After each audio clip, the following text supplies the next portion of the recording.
Our Fox Weather Meteorologist Bayne Froney is live in Dallas for us with the latest. We've been seeing a little bit of reports of some sleet as well as some light snow in Dallas, Bayne. Yeah, absolutely, you guys. Actually, we just got that report that from the Dallas-Fort Worth airport. They did get a light little trace of snow. We're about 20 minutes away from the airport where we're at currently in downtown Dallas.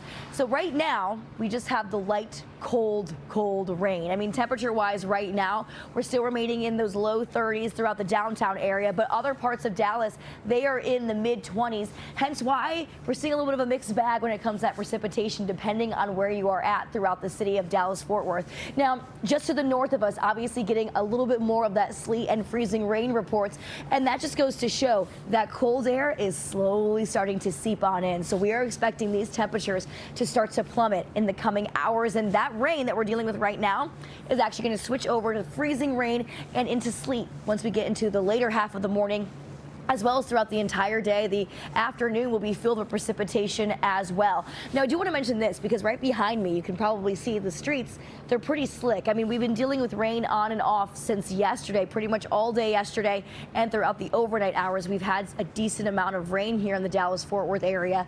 So once those temperatures start to get really cold, all of that water, it's going to end up freezing over on those roadways. Of course, we're going to get even more of that freezing rain and sleet potential, so that's going to cause so many problems onto our power lines. Now, I do want to do a little quick lesson when it comes to all of that cooler air that starts to roll on in and why we end up seeing something just a little bit different. Okay, so what we have here, snow. When we have a really thick column of cold air, when it goes way up into the atmosphere, we end up seeing a lot more of that snow falling. But if we have a smaller column of cooler air, so it doesn't go as far up in the atmosphere, it doesn't allow that rain that's coming down from the way up in the atmosphere to completely freeze over. That's what we end up seeing, sleet. It's kind of like those ice pellets that you end up seeing. And then last but not least, freezing rain. That's going to be where we have a very thin column of cold air seeping through. So all of that precipitation, it ends up falling as rain.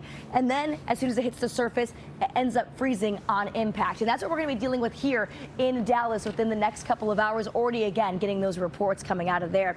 And I mean, obviously, the biggest concern when we're talking about these ice impacts is going to be the power outages. Already so far throughout Texas, we've had reports of 17,000 power outages at this point, and the sun has not even come up yet, and we are expecting those impacts to get even worse. So we are going to be expecting a lot of that moving into the next couple of hours for us. On top of this too, roads are slick at the moment. We haven't seen too many cars out here yet, not trying to brave the elements as we move about the next couple of hours. But I will say too, traveling by plane, going to be a little bit difficult for folks. I mean, the Dallas-Fort Worth airport actually reporting that nearly 70% of all their flights have been canceled so far, and we are just at the beginning of this, you guys. We are expecting more of those cancellations, more of those delays in the days to come, because on top of this too, whatever ends up falling, we are going to be potentially seeing that sticking around for the next few days. But I know our